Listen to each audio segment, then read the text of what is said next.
Gus. Jumlah jumlah proyek, jumlah anggaran yang digelontorkan ke Solo sebelum saya jadi wali kota itu lebih besar.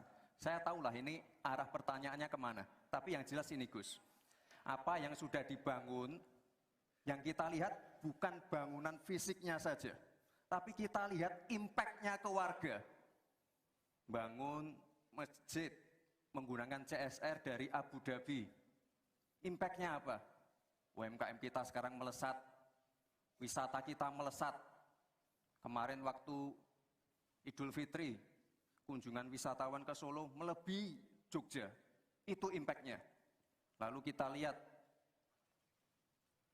kita punya kebun binatang Solo Safari, tidak pakai APBN. Masjid tidak pakai APBN. Tapi impact-nya apa? Impact-nya ke masyarakat. Jadi yang kita lihat ini Gus, tidak perlu tendensius seperti itu. Kita lihat impact-nya ke warga seperti apa? UMKM meningkat, kesejahteraan meningkat, lapangan pekerjaan terbuka. Itu yang kita lihat Gus. Jadi tidak melihat, oh ini di anak emaskan. Enggak. Pemerataan pembangunan itu sudah terjadi di mana-mana, bukan hanya di Solo. Dan itu fakta loh Gus. Proyek di Solo sebelum saya menjabat itu lebih banyak. Fakta itu. Terima kasih. Harap tenang, kita akan lanjutkan. Masih lanjut ini. Silakan Pak Muhaimin untuk menanggapi, waktunya 1 menit. Ya, yang saya tanyakan belum dijawab. Saya itu tanya tips and triknya agar investasi ataupun proyek-proyek besar bisa di sana. Sebab saya lihat itu ada 32 proyek pemerintahan pusat, ada juga berbagai program-program yang luar biasa, patut kita banggakan. Dibandingkan dengan misalnya Kota Madiun yang hanya 11%, Cirebon hanya 7%, Tasikmalaya. Kita ingin triknya apa? Sehingga akses pendanaan pembangunan itu bisa bersifat adil dan merata. Bukan hanya di satu kota, tapi berada di seluruh. Ini yang menjadi catatan saya adalah keadilan dalam melaksanakan APBN. Kalau kita jadi pemerintah pusat nanti, tugas kita adalah membagi secara adil seluruh proyek-proyek nasional kita. Cukup. Silakan Pak Gibran untuk menanggapi. Waktunya 1 menit, silakan. Mohon tenang. Baik Gus, saya jawab lagi. Sebelum ada proyek dari pusat masuk, kita ya, para wali kota ya, harus menyiapkan yang namanya readiness kriteria. Kalau nggak ada itu, nggak mungkin proyek itu masuk. 2, kita sebagai wali kota harus menyiapkan hal-hal non-teknis. Relokasi, nego dengan warga-warga, bantaran sungai, bantaran rel kereta api. Itu Gus, 1. Lalu kita juga harus berkolaborasi, tidak semuanya pakai APBN. Ada yang pakai APBN plus APBD plus dibantu, saya sering dibantu Pak Ganjar, gubernur saya. Ini kolaborasi, jadi tidak semuanya APBN, ini kolaborasi, ada CSR juga, ada BUMN juga, ini kolaborasi. Dan sekali lagi sebelum itu masuk, kami para wali kota menyiapkan readiness kriteria, itu. Jadi ya saya kira ini cukup fair Gus. Ayo mana pendukung, apresiasinya. Baik, terima kasih. Jika kita bicara masalah sanitasi dan air bersih, ini nanti nyambung ke masalah stunting. Untuk masalah sanitasi, ini perlu kolaborasi banyak pihak. Misalnya apa yang sudah saya lakukan di Solo. Kita membangun IPAL komunal di perumahan padat penduduk. Ini penting sekali. Lalu untuk kebutuhan air bersih, kita juga bekerja sama dengan kabupaten sekitar, misalnya dengan Wonogiri, Klaten, untuk mendapatkan air bersih. Kita juga sekarang sudah ada proyek strategis nasional, membangun beberapa bendungan dan embung. Ini nanti juga penting untuk meneruskan program pengairan nasional yang nanti berguna untuk pengadaan air bersih dan juga untuk mengairi sawah. Ke depan, masalah sanitasi dan air bersih ini penting sekali. Karena kami dari paslon nomor 2 ingin menyiapkan generasi-generasi emas yang sehat dan pintar. Kalau kita mengintervensi masalah stunting, kita juga harus mengintervensi tempat tinggalnya juga. Kita tidak bisa hanya memberikan gizi tambahan untuk ibu hamil dan lain-lain, tapi kita tidak menyentuh rumah tinggalnya. Jadi ini harus dikerjakan secara paralel. Stunting kita kerjakan, pemenuhan gizi kita kerjakan, sanitasi, drainase, air bersih, kawasan kumuh, ini harus kita selesaikan juga secara paralel. Terima kasih. Masih ada waktu? Cukup, Pak? Cukup. Baik, saya berikan waktu untuk Pak Mahfud untuk menanggapi jawaban dari Pak Gibran. Mas Gibran yang terhormat, tadi itu pertanyaan yang dibaca oleh moderator, bagaimana strategi paslon untuk memastikan penyediaan infrastruktur sosial tanpa membebani keuangan daerah. Kayaknya belum terjawab. Tadi yang dijawab tuh infrastruktur fisik semua tuh. Infrastruktur itu kan ya ada infrastruktur sosial, ya itu yang penting. Kemudian regulasi. Bagaimana Anda menyiapkan regulasi sekarang ini agar semua itu bisa berjalan dengan baik? Nah, kalau infrastruktur fisik mungkin sih bisa saja di utak-atik dari APBN, APBD gitu. Ini untuk ini. Tapi masalahnya kita punya problem dengan infrastruktur sosial seperti yang ditanyakan tadi. Nah, itu saya kira yang perlu dijelaskan lebih jauh. Selesai. Waktu Anda habis, baik. Kita akan ke calon wakil presiden nomor urut 1, Bapak Muhaimin Iskandar untuk menanggapi. Waktunya 1 menit. Infrastruktur yang disampaikan Pak Gibran menjadi bagian dari yang perlu disediakan. Tapi infrastruktur sosial atau infrastruktur kerakyatan, pada dasarnya kita bisa melibatkan semua pihak untuk hadir dan memberikan solusi. Contohnya infrastruktur gedung-gedung sekolah yang memberikan kesehatan, kecerdasan bagi masa depan anak didik kita. Apa yang bisa kita lakukan? Misalnya, kita bebaskan pajak buat seluruh penyelenggara pendidikan supaya fiskalnya terpenuhi, supaya pendidikan bisa terjangkau, sehingga semua bentuk pendidikan, semua bentuk yang berkaitan dengan pencerdasan kehidupan masyarakat kotanya, maka dibebaskan pajaknya. Ini seperti yang sudah dilakukan di Jakarta, yang ini bisa kita tarik ke tingkat nasional. Infrastruktur sosial tercipta dengan pemerintah memberi fasilitas yang memadai. Cukup, Bapak? Cukup. Baik. Kita stop, countdown. Tenang. Saya berikan kembali waktu untuk Pak Gibran untuk menanggapi atas tanggapan dari Pak Mahfud dan Pak Muhaimin. Baik, terima kasih. Mungkin Prof. Mahfud dan Gus Muhaimin kurang paham dengan apa yang sudah saya paparkan. Saya tadi juga bicara masalah infrastruktur sosial, stunting itu loh Pak. Ya, tapi nggak apa-apa, saya perjelas lagi. Kita punya program makan siang gratis.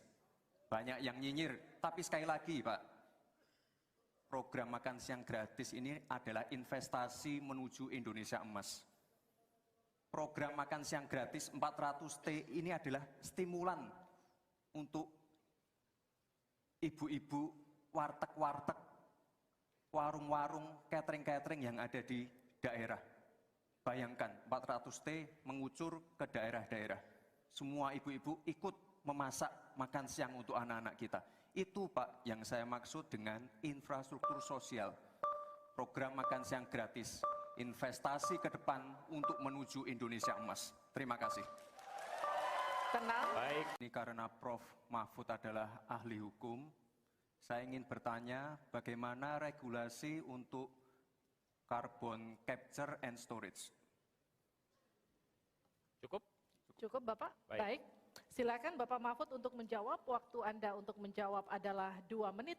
Kita akan mulai ketika Bapak mulai berbicara. Silakan.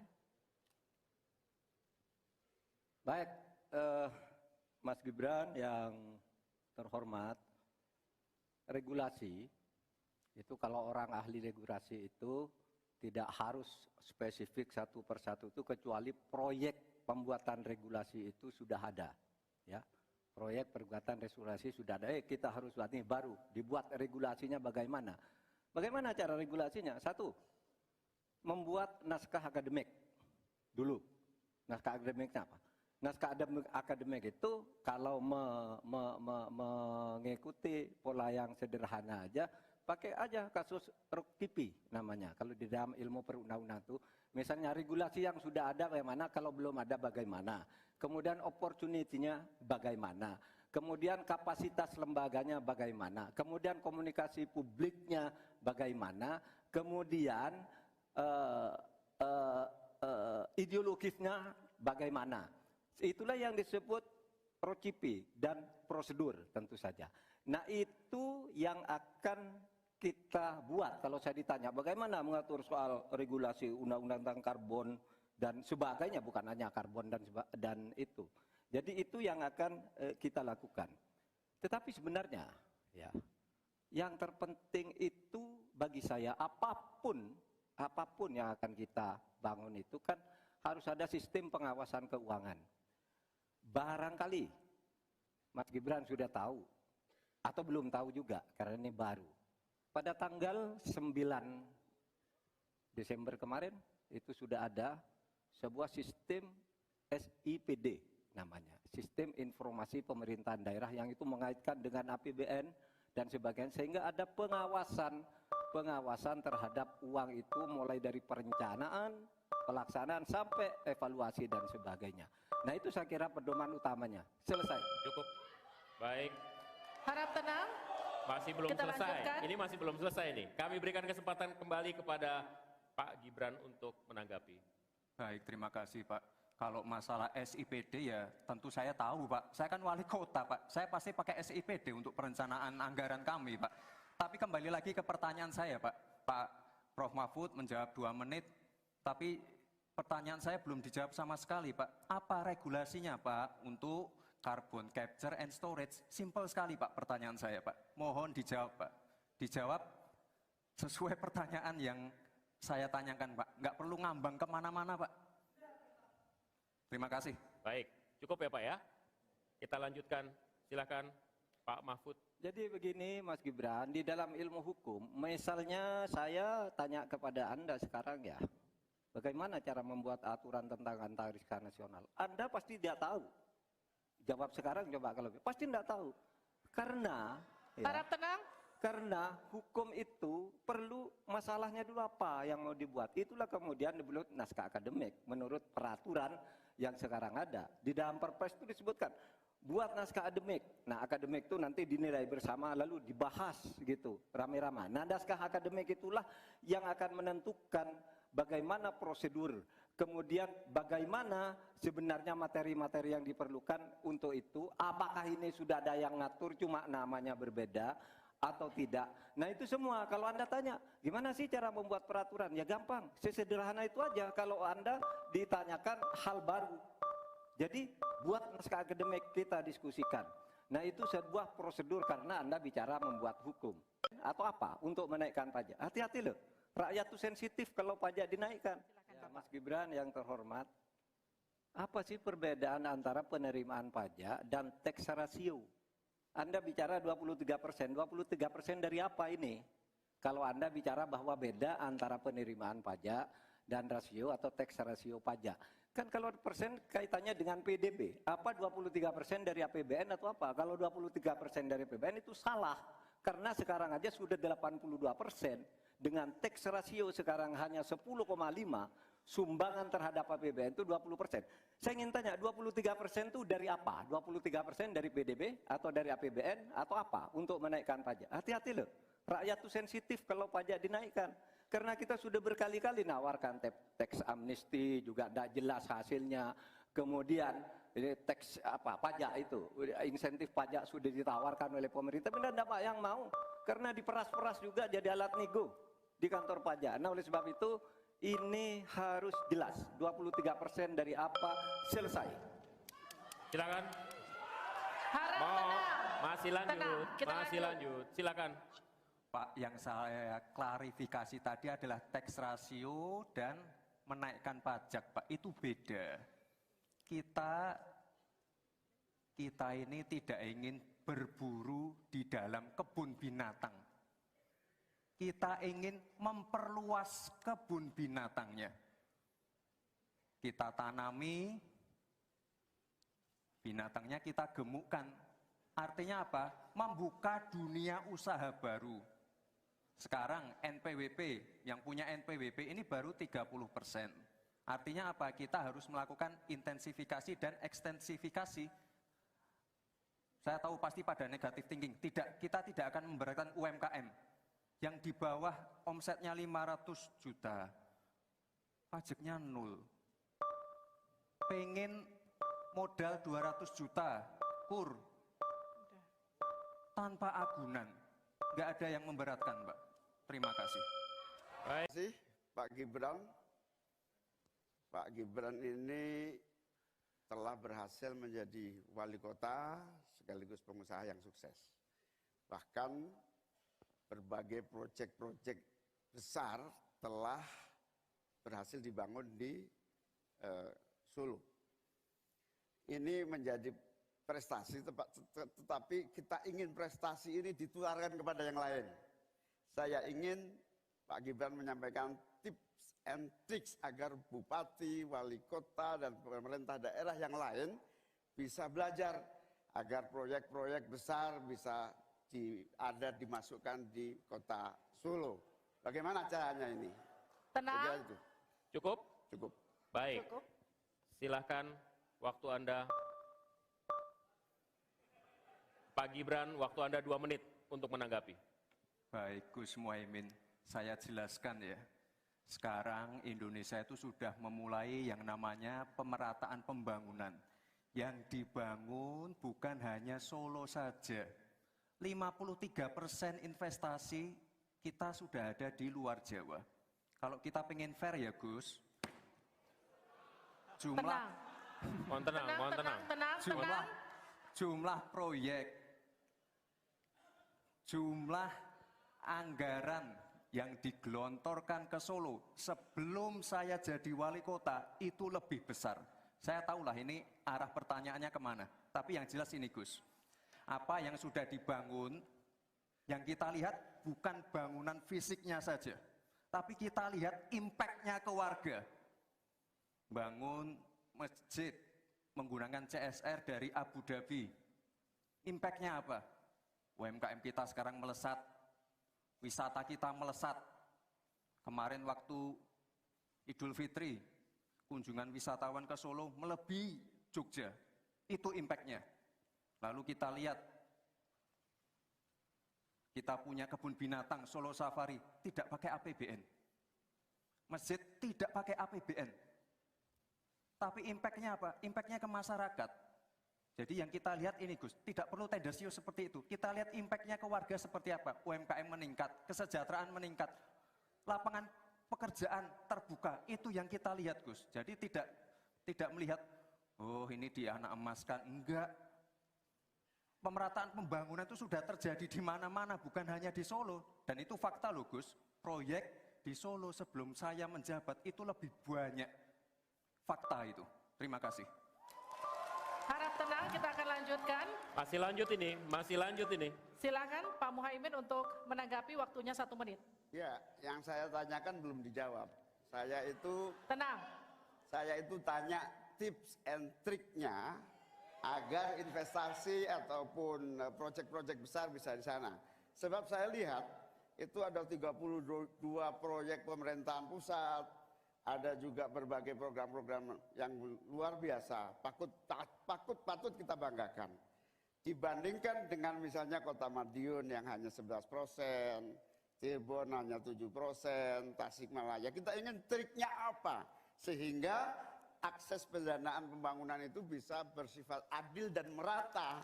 Bukan hanya di satu kota, Harap tenang, tapi berada di seluruh. Kita lanjutkan. Ini yang menjadi catatan saya adalah keadilan dalam melaksanakan APBN. Kalau kita jadi pemerintah pusat nanti, tugas kita adalah membagi secara adil seluruh proyek-proyek nasional kita. Cukup. Silakan Pak Gibran untuk menanggapi. Waktunya 1 menit, silakan. Mohon tenang. Baik Gus, saya jawab lagi. Sebelum ada proyek dari pusat masuk, kita ya, para wali kota ya, harus menyiapkan yang namanya readiness kriteria. Kalau nggak ada itu, nggak mungkin proyek itu masuk. Dua, kita sebagai wali kota harus menyiapkan hal-hal non-teknis, relokasi, nego dengan warga-warga, bantaran sungai, bantaran rel kereta api. Itu Gus, satu. Lalu kita juga harus berkolaborasi, tidak semuanya pakai APBN.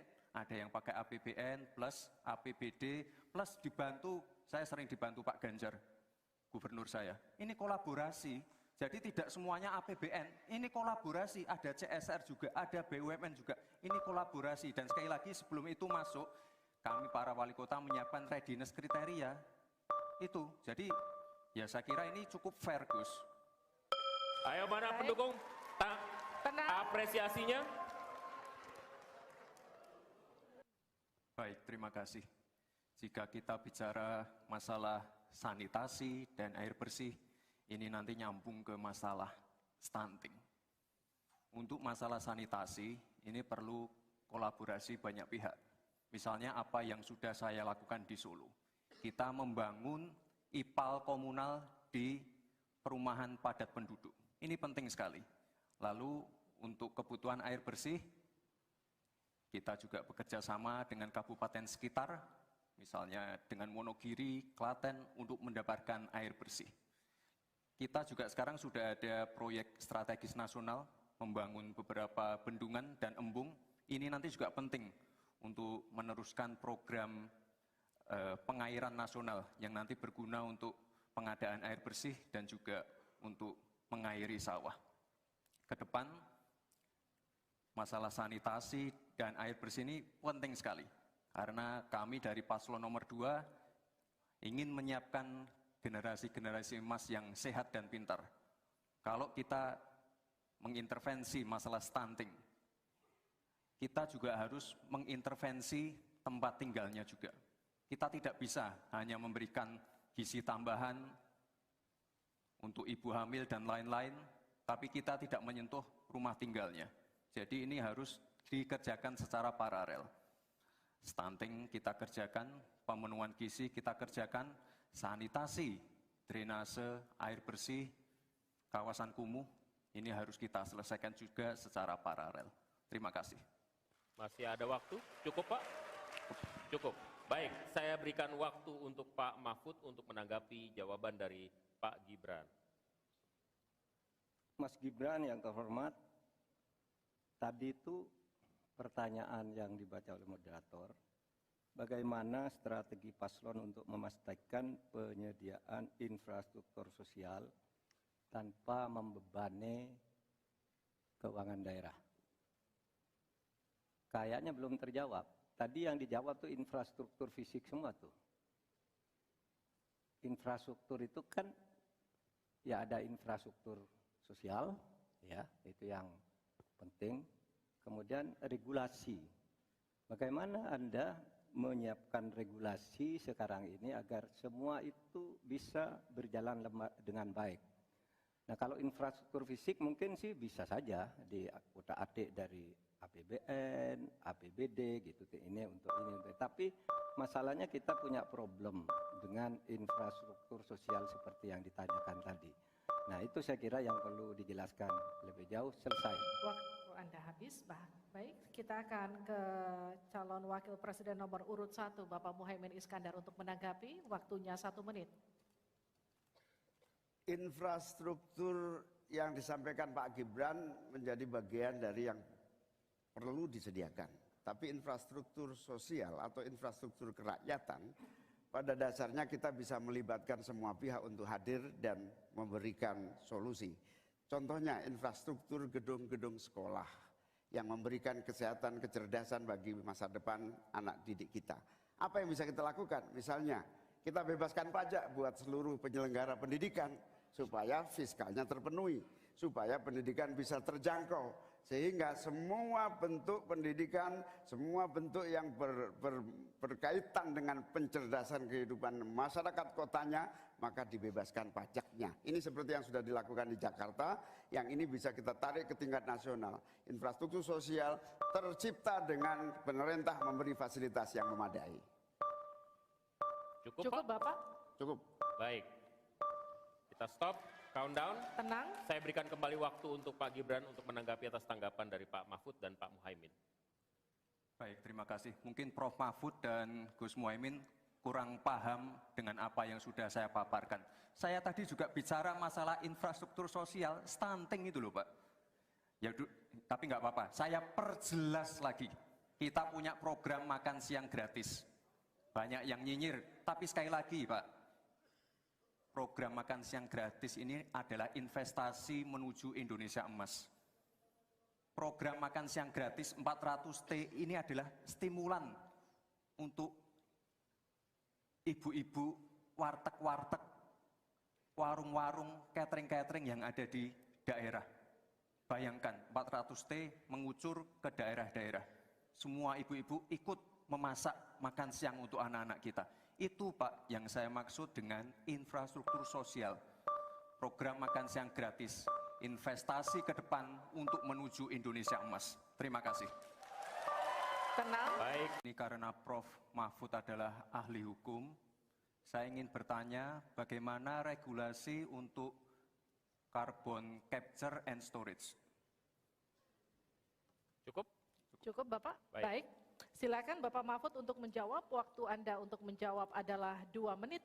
Kita akan mulai ketika Bapak mulai berbicara. Silakan. Baik, Mas Gibran yang terhormat, regulasi itu kalau orang ahli regulasi itu tidak harus spesifik satu persatu itu, kecuali proyek pembuatan regulasi itu sudah ada, ya. Proyek pembuatan regulasi sudah ada. Kita harus buat ini baru dibuat regulasinya bagaimana? Bagaimana cara regulasinya? Satu, membuat naskah akademik dulu. Naskah akademiknya apa? Naskah akademik itu kalau mengikuti pola yang sederhana aja, pakai aja kasus Ruktipi namanya. Kalau di dalam ilmu perundang-undangan itu, misalnya regulasi yang sudah ada bagaimana, kalau belum ada bagaimana. Kemudian opportunity-nya bagaimana. Kemudian kapasitas lembaganya bagaimana. Kemudian komunikasi publiknya bagaimana. Kemudian ideologisnya bagaimana. Itulah yang disebut procipi dan prosedur tentu saja. Nah itu yang akan kita buat. Kalau saya ditanya bagaimana mengatur soal regulasi undang-undang tentang karbon dan sebagainya, bukan hanya karbon dan itu. Jadi itu yang akan kita lakukan. Tetapi sebenarnya ya, yang terpenting itu bagi saya apapun yang akan kita bangun itu kan harus ada sistem pengawasan keuangan. Barangkali Mas Gibran sudah tahu atau belum tahu juga karena ini baru. Pada tanggal 9 Desember kemarin itu sudah ada sebuah sistem SIPD namanya, Sistem Informasi Pemerintahan Daerah, yang itu mengaitkan dengan APBN dan sebagainya, sehingga ada pengawasan terhadap uang itu mulai dari perencanaan, pelaksanaan sampai evaluasi dan sebagainya. Nah itu saya kira pedoman utamanya. Selesai. Cukup. Baik. Harap tenang. Masih belum Kita selesai. lanjutkan. Ini masih belum selesai nih. Kami berikan kesempatan kembali kepada Pak Gibran untuk menanggapi. Baik, terima kasih Pak. Kalau masalah SIPD ya tentu saya tahu Pak. Saya kan wali kota Pak. Saya pasti pakai SIPD untuk perencanaan anggaran kami Pak. Tapi kembali lagi ke pertanyaan saya Pak. Pak Prof. Mahfud menjawab 2 menit. Tapi pertanyaan saya belum dijawab sama